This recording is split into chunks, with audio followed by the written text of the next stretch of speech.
that there is a shift in the winds of our country, and it's going to be a great 2025.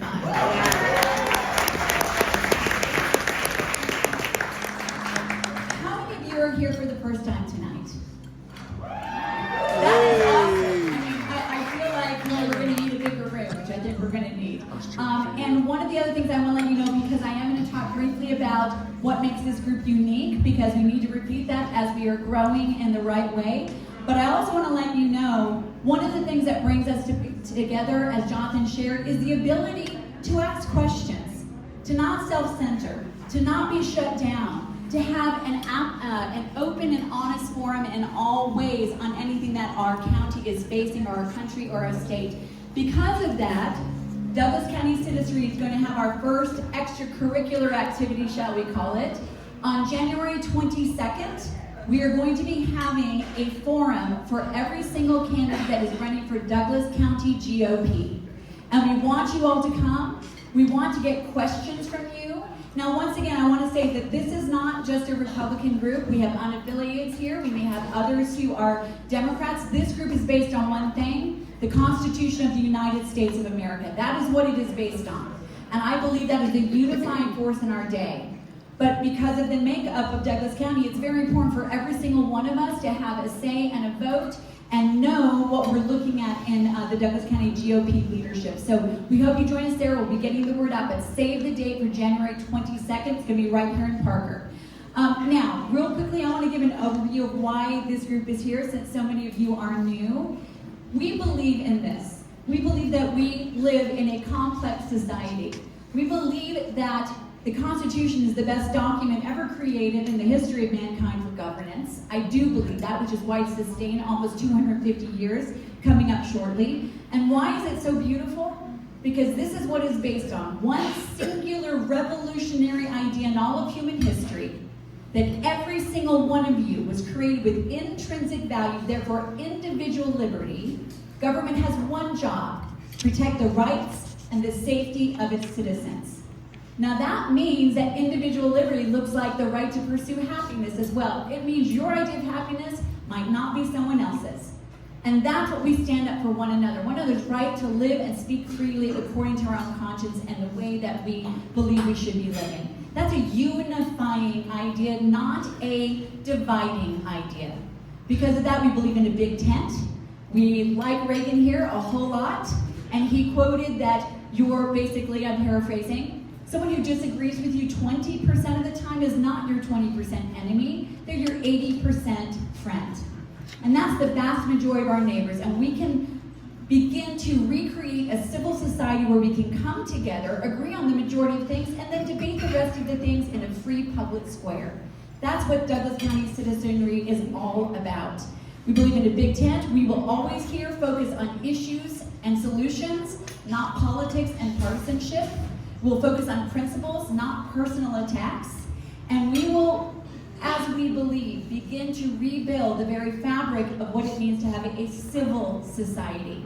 And in doing that, it allows us to stand together with our neighbors who are not our enemies, no matter what yard sign they had in front of their yard last time, because we can persuade them that the very principles we stand for together are the ones that will turn our country, our county, and our state around. And I think we're well on our pathway to that.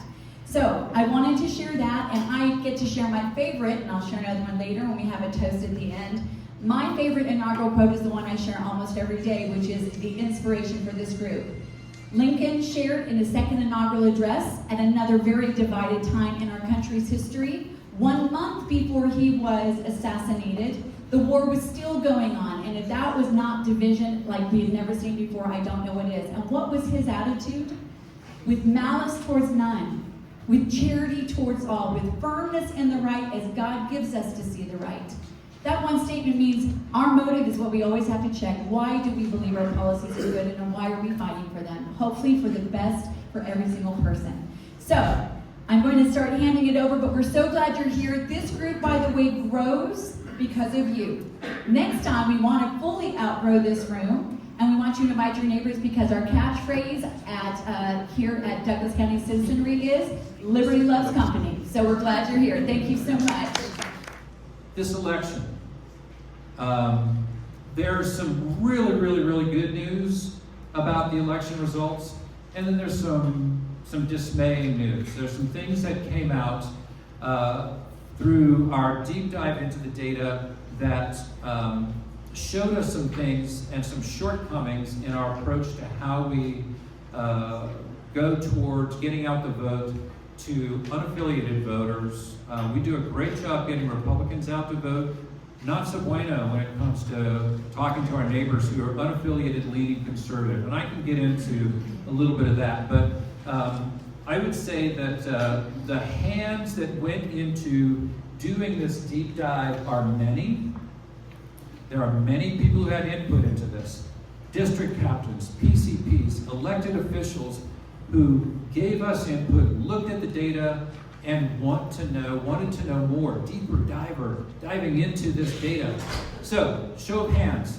How many people in this room are currently serving as a PCP or district captain within the party? Thank you. Okay. Yeah, thank you everybody for doing that. And so each of you over this weekend received an email that came from an organization, if you will, of district captains for Party Unified. And really it is just an organization that is loosely around our party and how we are wanting to see some changes made. And so I was used as a conduit to do some of this deep dive, but also I would say that Renee Anderson really, I mean, she hand jammed a lot of this data into spreadsheets, and she and her husband Scott actually came up with it. And for those of you who are PCPs, district captains, elected officials, and got my email, you can actually click on your house district and you can see a power ranking for your precinct. Whether it's red, whether it's blue, and there are some blue precincts in Douglas County right now. Some of you have the data in the sheets in front of you. What is the really, really good news? Well, really, really good news for those of you who live in Castle Rock, guess what? You're still pretty deep red. And I think we noticed that with SD2 race and with HD45 and Max Brooks. Max Brooks won every single precinct in HD45. Wow, Max, well done. Well done. Now, I wish Anthony Hartsook was here tonight.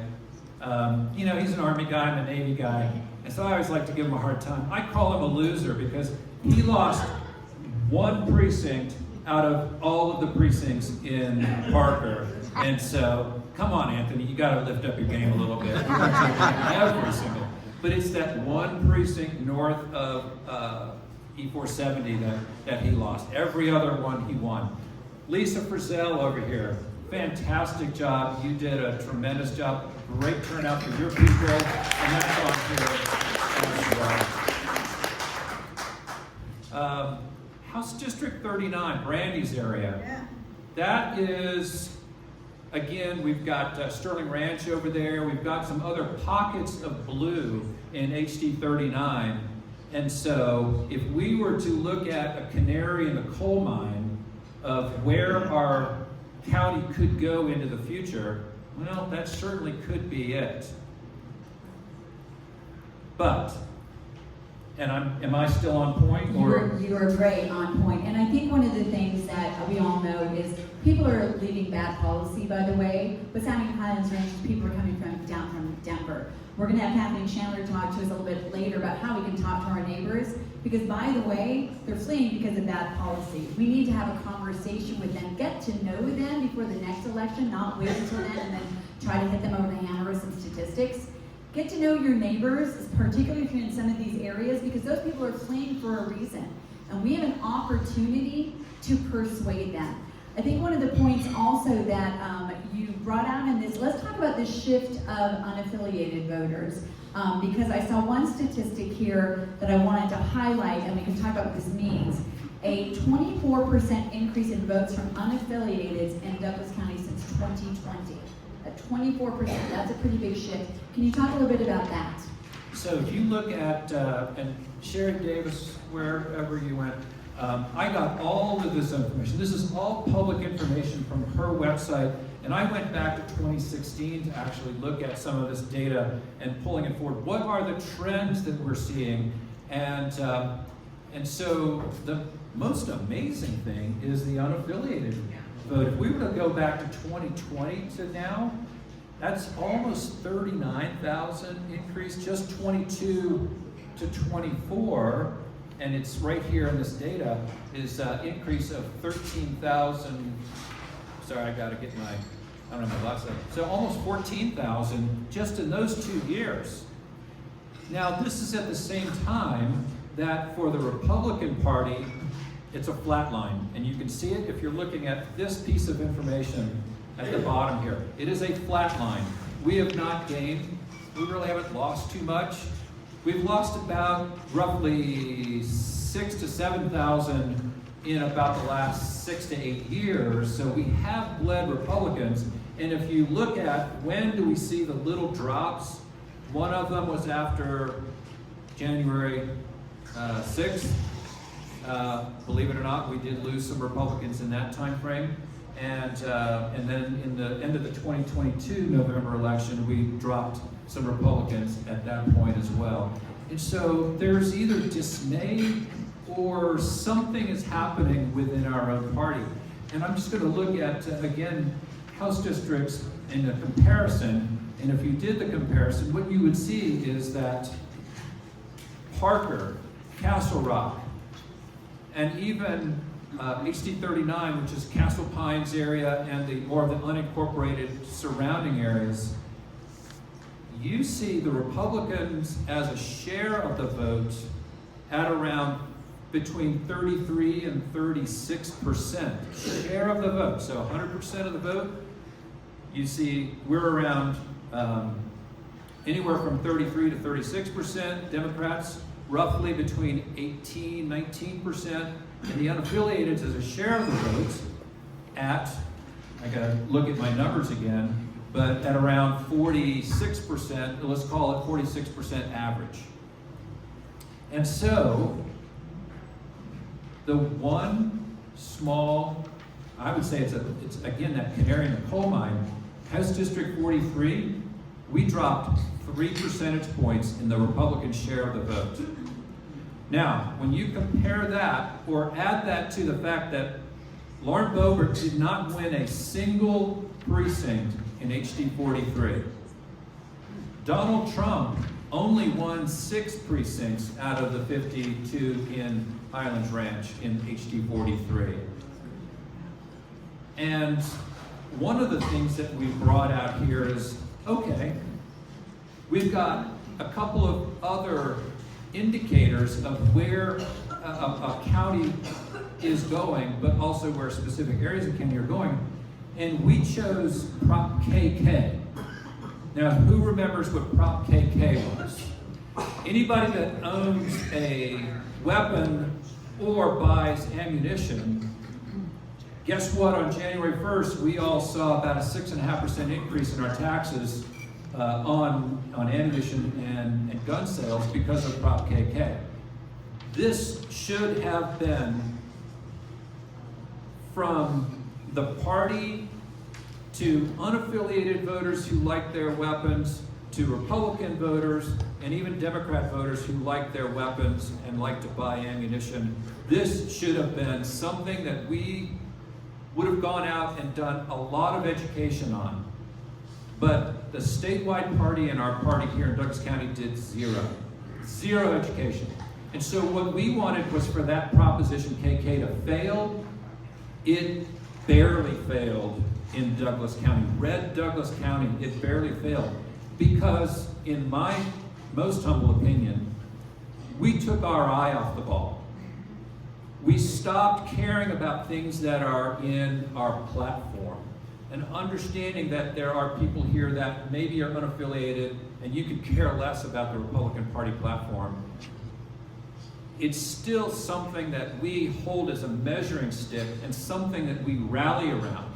Whether it was the 2016 party platform reaffirmed in 2020 or the brand new one that was passed and it's the Trump party platform, it is something we rally around, and yet our party did nothing to educate the voters on the why we should get out and oppose Prop KK, support pro-life, do the things. And so I look at that as, you know, it's just data. We barely beat back KK in Douglas County.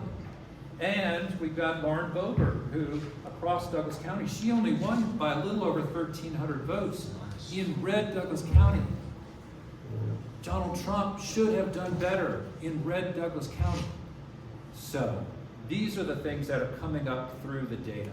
Well, and I think some of the key takeaways is the shift that's going on. There's different approaches to it. It's either just to suddenly want to put up a fence and say everyone who is not a registered Republican is the enemy, or do we persuade them? Because many of them are leaving for a reason. I think many of us also, there may be people in this room right now who are unaffiliated that were in the Republican Party. So many of the unaffiliates do vote with us. One of the things that Andy was talking about, the demographic shift since 2020, when there was a 24% increase in Republican voters, there was a 10%, in unaffiliated voters, there was a 10% decrease in Republican voters. So not everyone who is an unaffiliated voter necessarily is coming from someone else.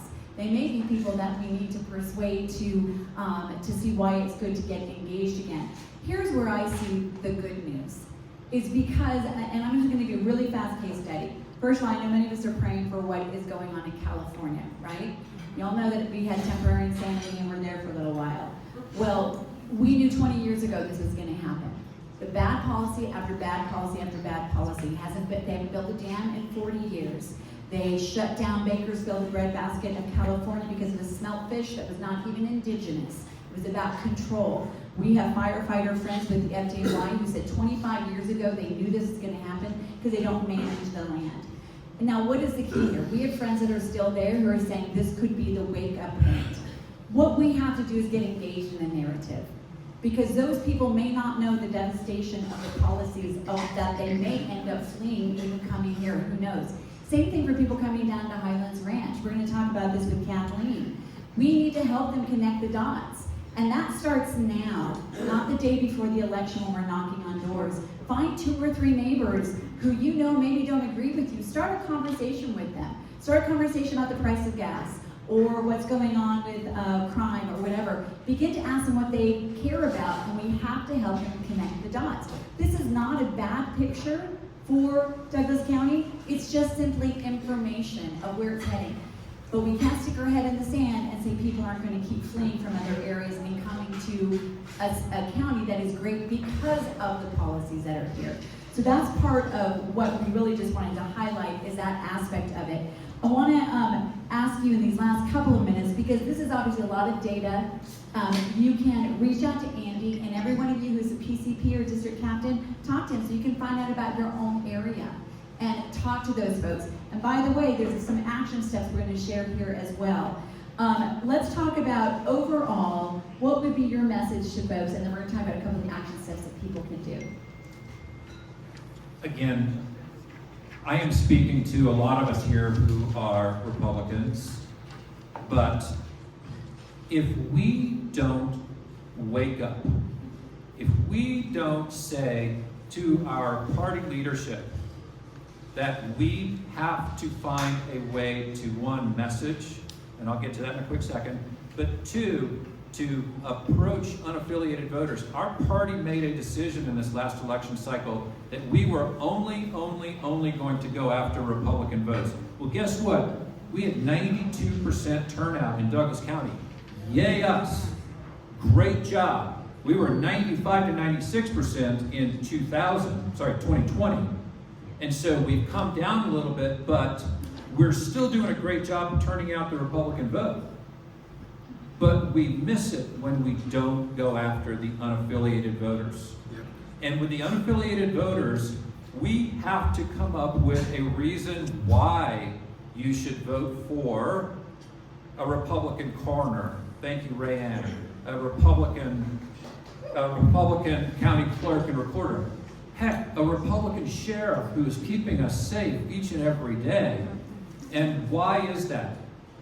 Why do you want to vote for Republican town councils in Parker, in Castle Pines, in Lone Tree, and in Parker? why do you want 7 Republicans on the Highlands Ranch Metro District Board? Well, Douglas County citizens, do we love living here? Yeah. And our message going forward, if you love living in Douglas County, it's thank a Republican.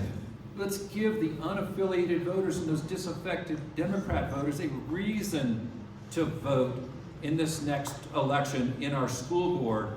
Hell, if you love our great schools and the work that's being done, thank a Republican. We've got a conservative school board. So if you love everything about Douglas County, look around and make it clearer. Connect the dots, as you said, as to why it's a great, why are people fleeing here? Why do people come? Why does Schwab come here? Why does Hewitt come here? Why does Blue Origin come here? This is a great place to open a business, to raise your families, to educate your kids, to retire. Give them reasons to actually vote for Republican candidates, conservative candidates. And I think that the key to this is, once again, this is not a partisan group, it is a constitutional group, but we do know that small government works. We do know when we had our amazing safety and security panel, there's a reason why with the sheriff that we elected, only stupid criminals go through Douglas County. We know that. That's actually the chatter out there. So I think the biggest thing that we're talking about is instead of, and particularly on the left, there seems to be an inability to be introspective over what just happened. We can't be in the same boat. So I invite you to look at this data and a couple of ways that people can get involved. And thank you, Andy, for putting this all together. As we know, we get to, if you are a Republican, select the leadership that represents you. And if you're not, get engaged in many other ways and support. But there are district captains here. There's a couple of opportunities coming up on an odd year. You can run to be a bonus member. There's information out about that. You can run to, or you can speak to a district captain. If any district captain here has empty PCP seats, please raise your hand so people can come and find you if they live in your area, because those are filled by the district captains. Why is it important? Because the best governance is local. You know your neighbors. And particularly if you're in some of these areas, make sure you get to know your neighbors around you, because we can't stick our head in the sand. This isn't going to change. And really, I always look at an unaffiliated, or even sometimes a soft Democrat, as somebody we just haven't persuaded yet. We're on the right side of all the policies when it comes to constitutional governance. So thank you, Andy. I appreciate any final word, and then we're going to move on to the other steps. I thank you for this opportunity. Look, I'm Captain Pollyanna. And so I like to think that there are good things that are taking place in the direction, the path of our county. It's if we don't make some changes in some mindsets within our party, folks, Highlands Ranch is going to bleed over into HD 39. It's just going to bleed over into Parker. We've lost the 470 corridor with all of the apartment complexes. We're going to start losing more people if we cannot sell the ideas around freedom, around prosperity, around lower taxes, and providing great services, which we do. The people coming from California, my neighbors who moved from Cook County, Illinois, they will continue to vote their old ways, and we will lose. Within probably 3 to 4 election cycles, we will lose Douglas County. And so that is my fear, but also my hope, is that we will come together and unite, stop dividing our party, for God's sakes. Stop dividing our party. And for all of you unaffiliated that are out there who've left the party, come back. We'll give you a reason. Thank you. Thank you, Andy. I appreciate that. Well, what we're going to do now is we're going to have different people that are going to come up and share a little bit more briefly about some organizations you can get involved in. This is not exhaustive, and if you have organizations you'd like to share with us, we're going to keep doing this throughout the DCC meetings. But I want to invite up Dickie Schrober. First of all, I want to say congratulations. You are now the new executive director, I guess the term is? I guess. Yeah, the new vice chair, grand poobah of We the Women, because we have Tony Smith, the founder, who is here with us. Thank you, Tony, for being here. So we want to highlight We the Women, because we believe, by the way, in the right for women to meet with women if they want to. men to meet with men. We believe in the right to gather however you choose. I think cool men do come to the meetings as well. But We the Women, Dickie, you have just taken over. Just want to highlight here for any ladies that want to get involved. First of all, tell us about We the Women, and then we're going to talk about what your goal is for this year. Sure. Got any We the Women in the house? Ooh, yeah. Okay, here we go. Yeah. You're welcome, always. He dresses up in drag. And, you don't have to do that anymore, man. You can just come. Yes, thank you so much for letting me come and represent We the Women. So this is a great opportunity for us. So We the Women got started in 2020 after the Republicans lost the suburban women's vote in that election. And so our founder, Tony Smith, and along with some other dedicated women, recognized the need to bring people back to the party by focusing on key issues such as medical freedom, school choice, and election integrity. And so that year, our goal was to educate the community on those topics and empower members to take action. So whether that's going to a school board meeting or speaking at town council or commissioner meetings or testifying at the Capitol, the myriad of ways you can get involved in the Get Out the Vote efforts, we encourage our members to get involved. So we try to, you don't have to, but you're already here. So let's go ahead and follow through, and we'll give you all the knowledge, we'll hold your hand, we'll get you through everything, and hopefully we'll inspire our members to go out there and make a difference. And you have a particular focus this year because we all know that important elections are odd years and even years. And my husband and I did a documentary, Whose Children Are They? Because we wanted to motivate people to show up and vote for school boards. Many of you, and I think Dickie, you and I met when we flipped our school board the last time, because we all just need to put things in perspective again. We've got short memories. Before we elected Becky and Christy and several others, we were out there picketing during 2020 because they wanted to keep our schools shut. They wanted to have forced vaccination of children. They wanted to continue with masks. And they said CRT wasn't being taught until we saw a video from the Gemini group that said parents were dissenters and they were teaching teachers how to keep us in the dark. I want us all to come together and remember what the alternative is, because this is a perfect example of where we are stronger together and one another. We are not the enemy. And I'm not even saying an opponent is the enemy, but an ideology that shuts parents out and forces vaccinations on children and masking children when, I'm sorry, I get worked up. One statistic, there's an entire psychological treatment going on now for children that were young during the COVID shutdown. They only draw pictures now of people with eyes, not a nose, not a mouth. Because during developmental years, that's all that they saw. So let's remember as we come together. And Dickie, this is where we met, was standing up for our school board. So talk a little bit about what your focus is this year, as well as obviously other things. Sure. So this year, our top priority is going to be the Douglas County school board election. We just feel it's really crucial to maintain our 4-board majority and to help our members and guests understand why this is so important. We'll be hosting guest speakers, including school district officials and board members who can explain what the board is responsible for, all the things they've accomplished in the past 4 years. And even more important, they can discuss the initiatives that they have stopped. So ultimately, when Get Out the Vote season starts, you'll be able to talk to your neighbor easily about why it's important to elect these 4 candidates. And Dickie, one last thing before we let you go. How can people sign up or find out about We the Women? And by the way, it is a group that's ideologically united with us. It's about growing the movement of freedom and doing it in a civil capacity. So we're happy to highlight a sister organization, literally. How can people find out how to get engaged? Sure. We meet monthly on the first Thursday of each month at the Rock Church down in Castle Rock. Our doors open at 5:30 and our meetings run from 6 to 8. And these meetings will be open to men and women. You don't have to identify as a woman. You can come. Smart men go too, because there's amazing women there. So that's okay. You can find us. We have a Facebook group page, We the Women of Douglas County. And really just come and talk to me, talk to Tony, Sherry, Erica, and we can get you on our email list. It's the best place to where you can get all the information, get caught up. And once again, join our Facebook page because we'll link to some of the groups that we highlight, including how you can support the community organizations. Thank you so much, Dickie. I greatly appreciate it. Thank you. Oh, yes, sir. So, do you have to be a Republican to be a member of We the Women?